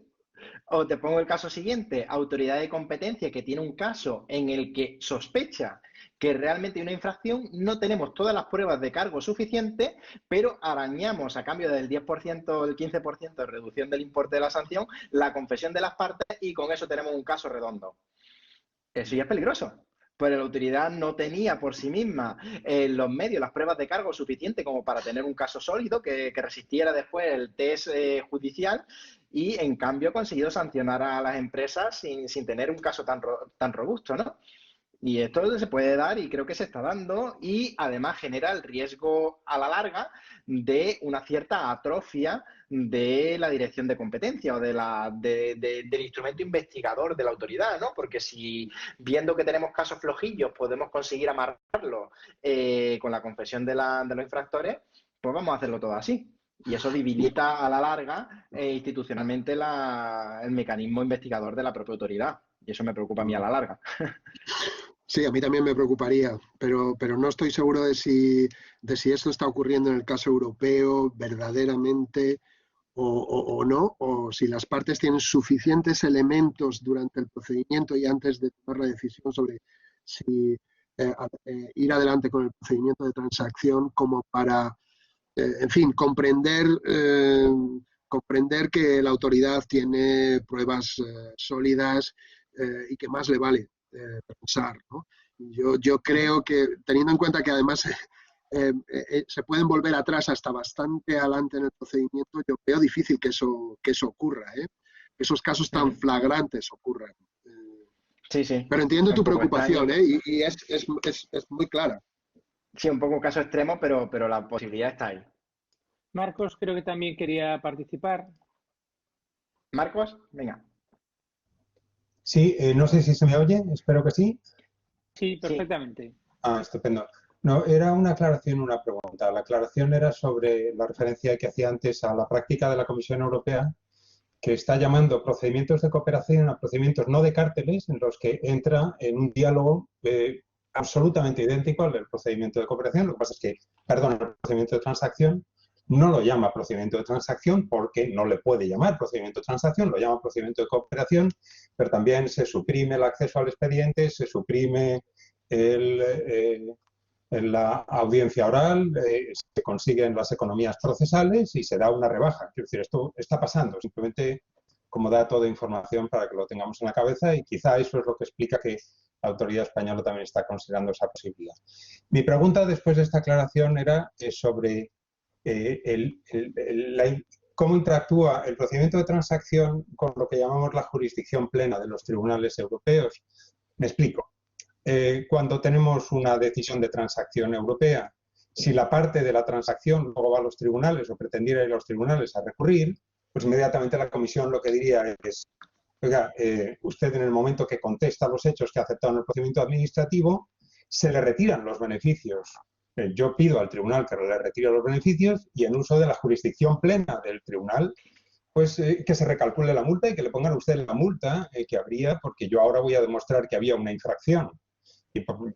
Bien, eso en el caso de España como que no me parece necesariamente tan fácil, porque en el caso de España, si uno pues en el procedimiento administrativo coopera y tal y le dan una reducción, luego a los tribunales y decir: no, yo dije eso, pero realmente no quería decir aquello, no veo tan fácil que en nuestra tradición jurisprudencial o jurisdiccional los tribunales digan: bueno, pues qué tal si vamos a fijar una multa distinta o nos cargamos la decisión. Entonces me pregunto si podríamos tener alguna dificultad por ese lado.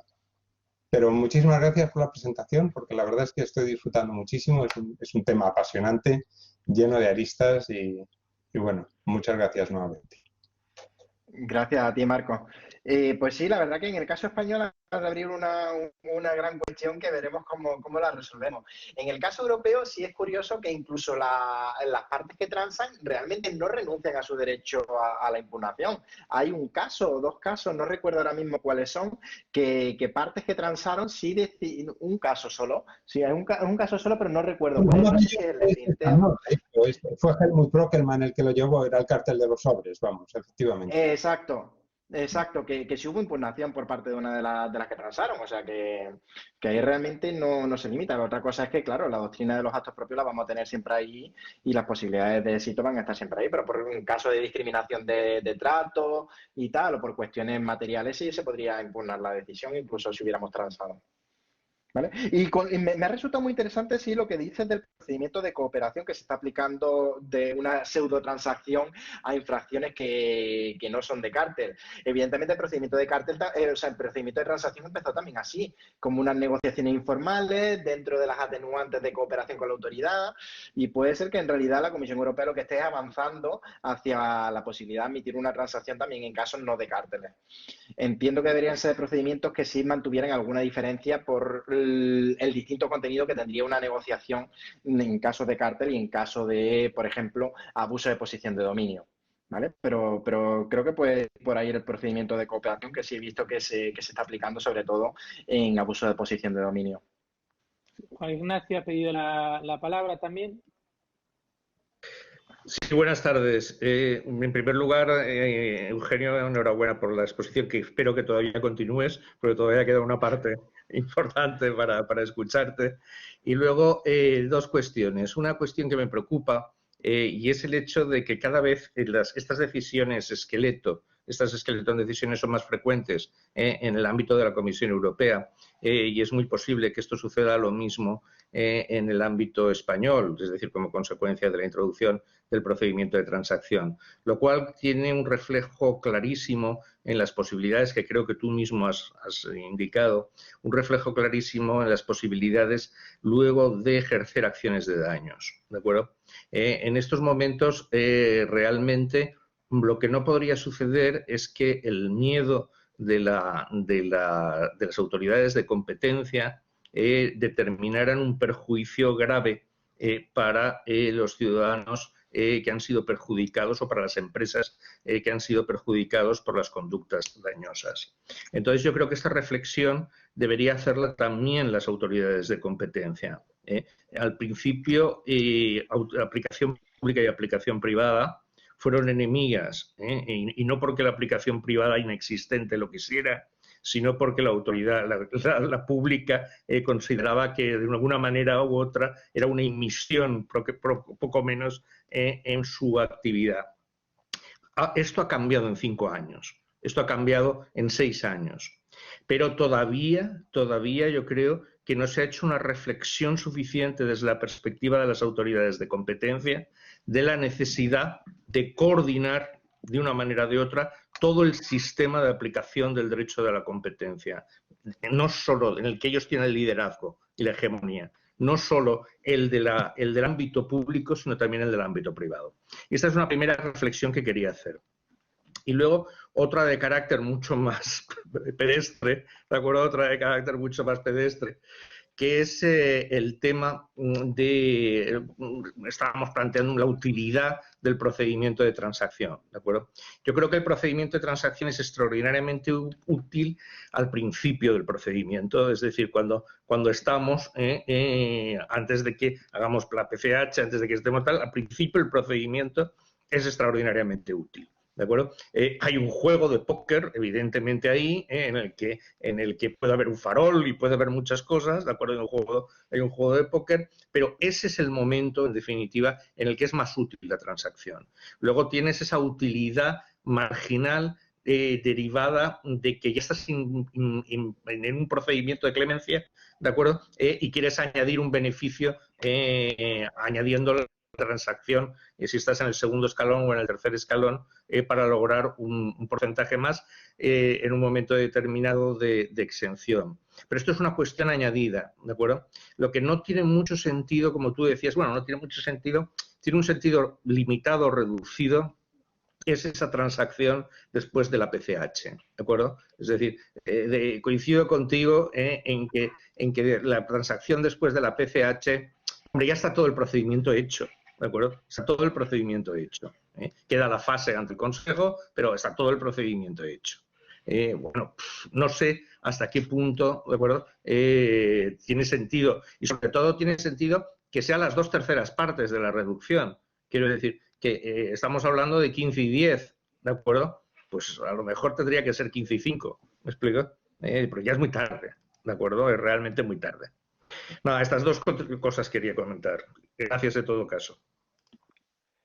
Juan Ignacio, no puedo estar más de acuerdo contigo. No te voy a contestar porque estoy totalmente de acuerdo, la verdad. Sobre todo con lo segundo que dices, ¿no? Lo de la reducción después del pliego de concreción. De hecho, es sobre todo cuando hay tan poca diferencia, un 15, un 10%, pues mira, ya después del pliego de concreción, de hecho, lo único que se beneficia a la autoridad de competencia es que no se va a ir a recurrir la decisión y no sé si eso lo deberíamos de premiar. José Antonio Rodríguez Míguez también está levantando la mano. José Antonio. Bueno, por intentar evitar el tiempo, perder el tiempo, mientras José Antonio está intentando arreglar la situación, voy a terminar la exposición simplemente por no dejarlo ahí con un pequeño análisis de la situación que tenemos en España o de la propuesta que tenemos en España. España y ya nos centramos simplemente en el debate, ¿vale? Vamos a pasar directamente a eso, a la propuesta de transacción en España. Creo que ya estáis viendo la presentación, que la estoy compartiendo, ¿vale? En España, la base que tenemos ya la hemos dicho, el artículo 86 de la Ley de Procedimiento que nos habilita esta posibilidad. Tenemos una cierta confusión que ha habido en varias resoluciones del Tribunal Vasco de Defensa de la Competencia, en el caso IRU y Asfaltos Asaltoac, en el que se aplicó, no sé cómo, y me lo sigo cuestionando después de haber leído muchas veces estas decisiones del año 2008, cómo aplicaron un procedimiento de transacción e incluso cómo diferencian unos porcentajes de una forma muy,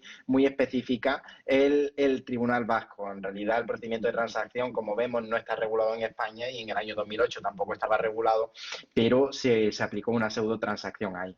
Y vamos a centrarnos, por tanto, en el borrador que tenemos todavía, borrador de anteproyecto de ley de modificación de la Ley de Defensa de la Competencia, que va a introducir la transacción a través de una propuesta de nuevo artículo 50 bis.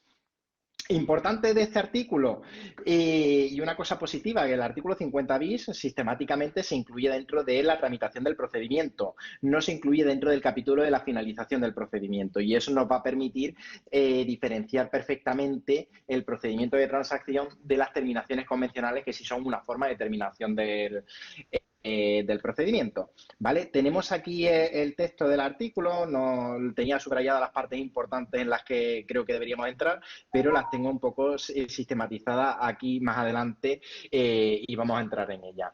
Luego, además, es interesante ver que además del artículo 50 bis, la disposición final cuarta del borrador de anteproyecto dice que para que pueda entrar en vigor un procedimiento de transacción es necesario un desarrollo reglamentario. Evidentemente, el artículo 50 bis por sí mismo no nos va a dar una base suficiente o suficiente garantía para regular la transacción, nos va a hacer falta el Reglamento de Defensa de la Competencia que esté ahí, y además yo entiendo que podrían darse unas directrices informales a similitud de la comunicación de la Comisión sobre transacciones que indiquen mejor a los presuntos infractores a qué atenerse, ¿no? Y que sepan cómo se va a tramitar todo el procedimiento.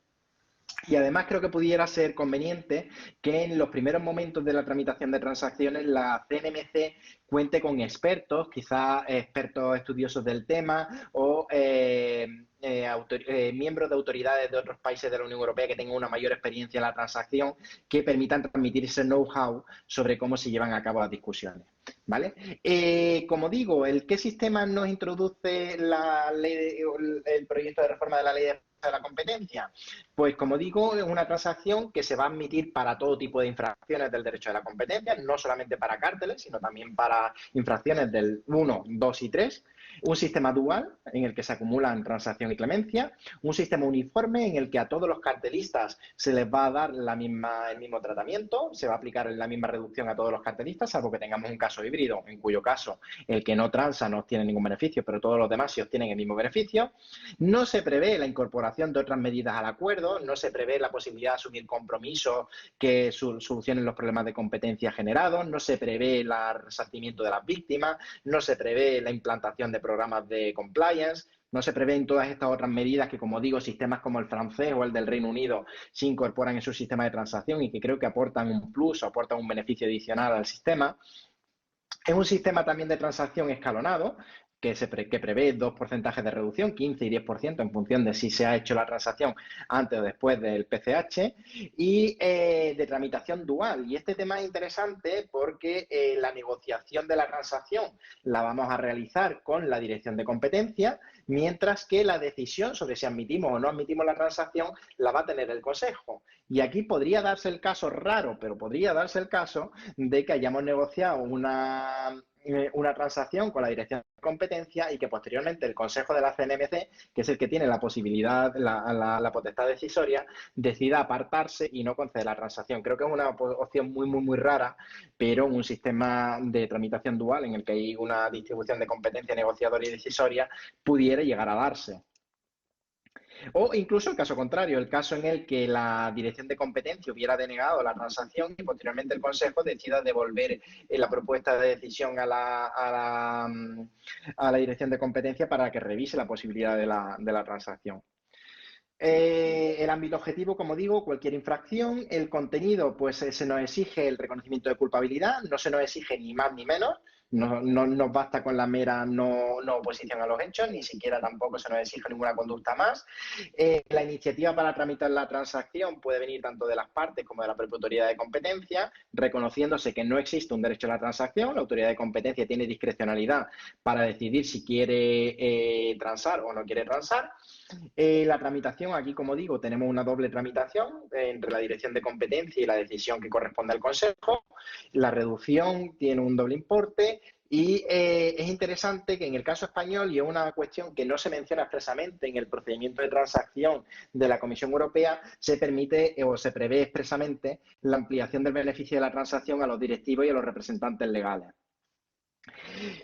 Y ya como última presentación, y ya entramos en el debate de todo lo que queráis terminar de debatir, yo creo, y son unas conclusiones personales de Eugenio Olmedo, no es nada objetivo, que el procedimiento de transacción en España nos va a beneficiar porque va a permitir ahorrar ciertos tiempos y recursos, pero el ahorro no va a ser tan significativo como el que está obteniendo la Comisión Europea. En primer lugar, porque el plazo máximo que tenemos para resolver los expedientes se va a ampliar a 24 meses, y con la negociación se va a reducir poco el tiempo de tramitación o los recursos que se hayan de invertir. Es importante destacar, no lo he mencionado anteriormente, que cuando se entra a negociar, que la propuesta de reforma de la Ley de Defensa de la Competencia prevé que cuando se entra a negociar las transacciones se suspende este plazo. O sea que el plazo máximo de tramitación del expediente de 24 meses, que se amplía a 24 meses, actualmente son 18, se va a suspender durante la negociación de la transacción.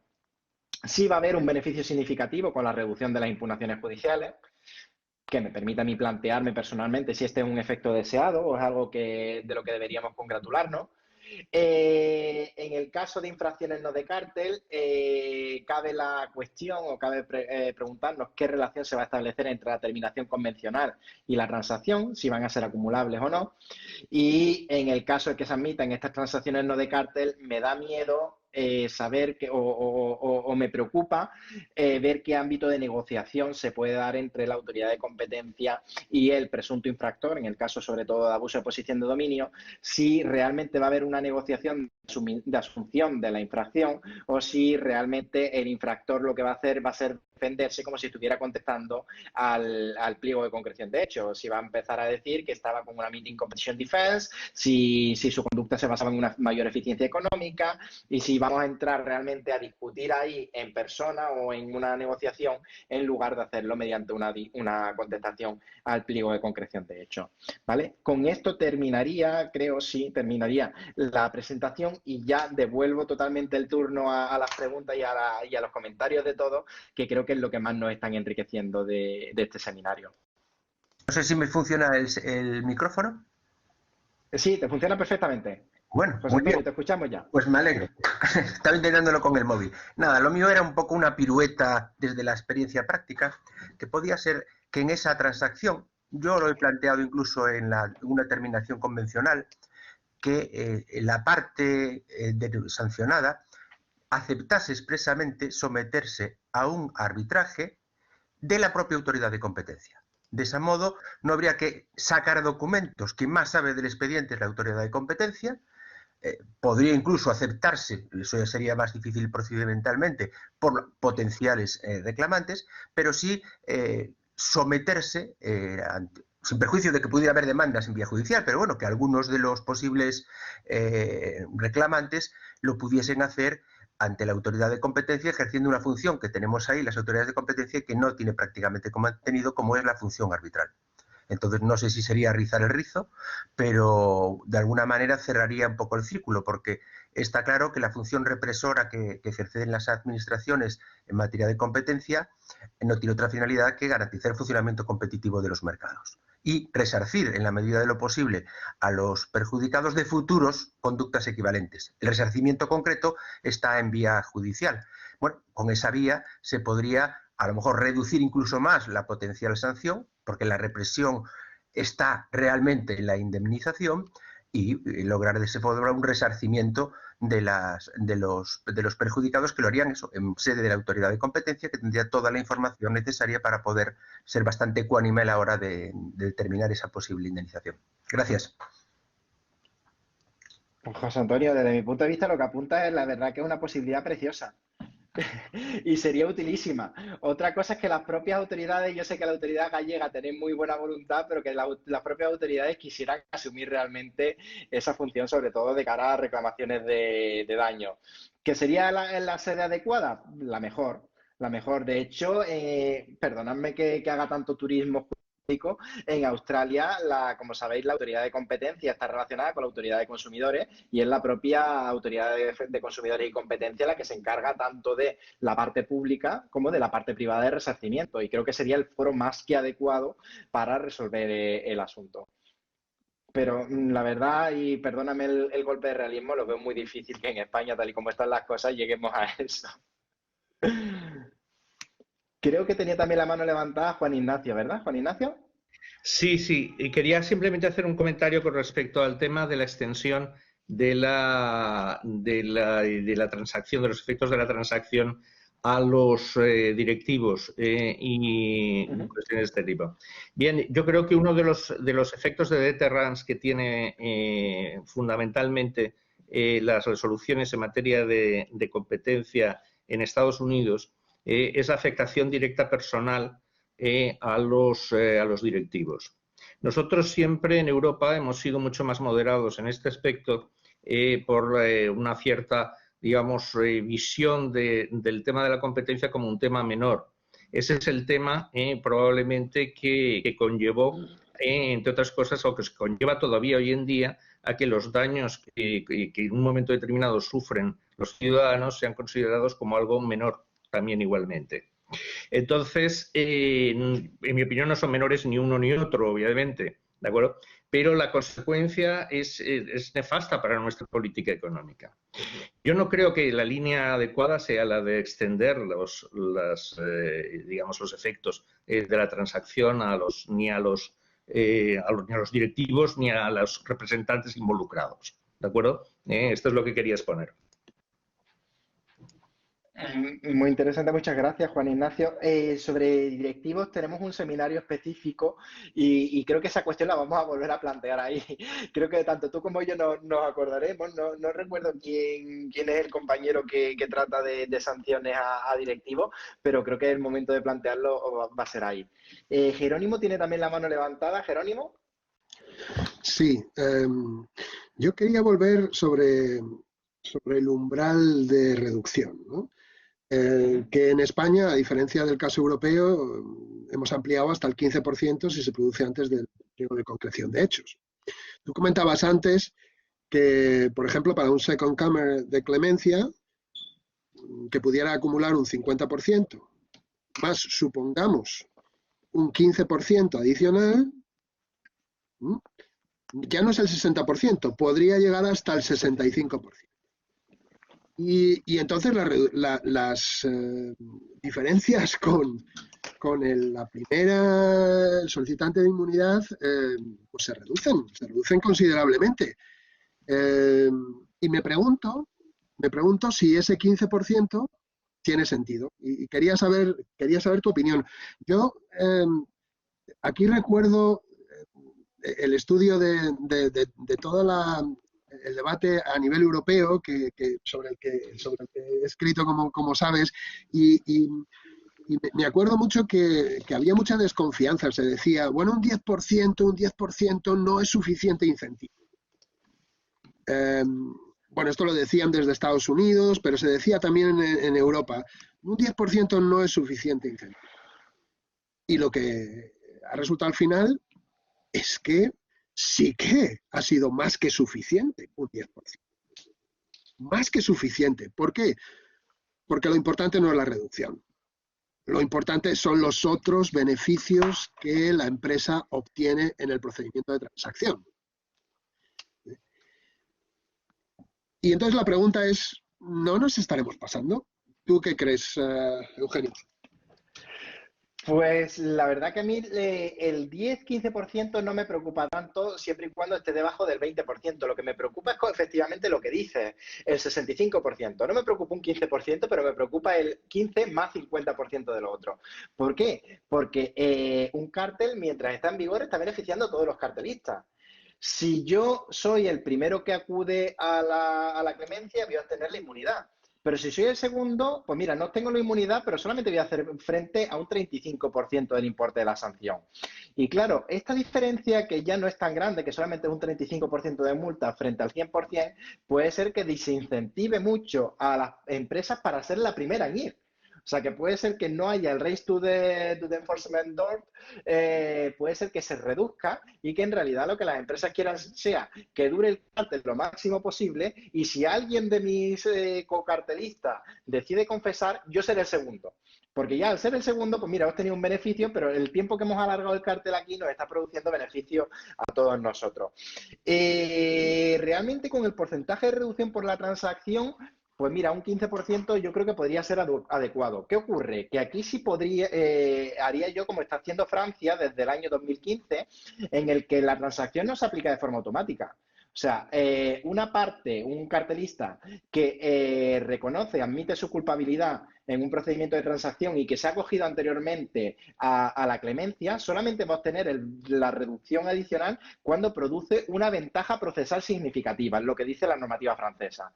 ¿Qué podemos entender como una ventaja procesal significativa? Pues que permita adelantar rápidamente el cierre del expediente, o que permita realmente que ofrezca una eficiencia procesal, porque de lo contrario, si yo he colaborado en el programa de clemencia y luego reconozco que he participado en el cártel, pues mira, si usted me está dando pruebas de la asistencia del cártel en el programa de clemencia, es que realmente había un cártel y usted se está autodeclarando culpable, no está aportándome nada más para obtener este beneficio adicional. O sea, que en realidad ahí yo lo que están haciendo en Francia lo veo como algo muy positivo. Solamente permitir este beneficio adicional de la transacción cuando hay una aportación, un beneficio procesal claro para la autoridad de competencia. ¿Vale? Creo que Jerónimo ha vuelto a levantar la mano porque quieres contestarme, ¿verdad? No, de verdad, simplemente decirte que gracias, que ha sido una presentación muy interesante y que enhorabuena. Gracias a ti, Jerónimo. Marcos tiene sí, también la podría... mano levantada, ¿no? Sí, dime.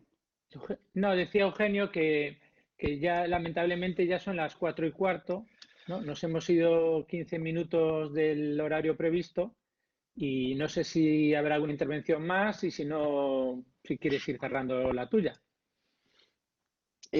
Pues creo que estaba la intervención de Marcos, que tenía la mano levantada. Marcos, ¿quieres realmente intervenir?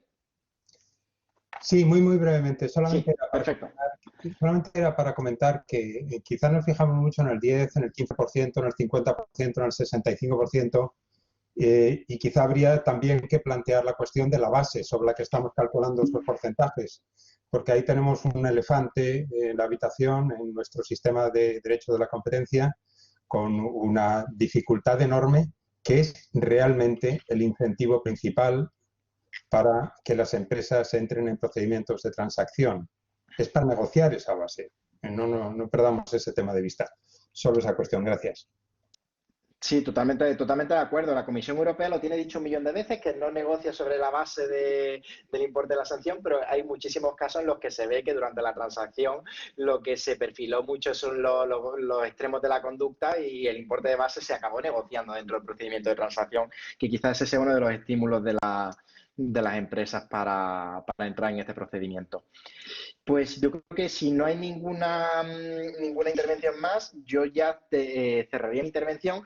Voy a abusar un poco de vosotros para recordaros que, como ya se anunció desde la red, este año las jornadas anuales está prevista que las celebremos aquí en Málaga y yo seré el anfitrión. Como sabéis, las fechas son los días 27 y 28 de mayo. Ya tenemos abierto la presentación de comunicaciones y a lo largo de esta semana seguramente podemos confirmar ya lo que falta del programa y os lo remitiremos, pero prácticamente todo queda igual que teníamos proyectado para el año pasado y que lamentablemente tuvimos que suspender. Y muchas gracias a todos por vuestra atención y le devuelvo la palabra a Fernando para que cierre el seminario. Pues muchas gracias, Eugenio, por tu excelente presentación. Muchísimas gracias a todos por estar ahí y por haber intervenido. Y simplemente recordaros que la semana que viene, a la misma hora, tendremos la tercera sesión de este seminario a cargo de Paco Marcos, la réplica Paco González Castilla, y el tema será la aplicación descentralizada del derecho a la competencia. Vale, entonces pues nos vemos sin falta la semana que viene. Muchas gracias a todos.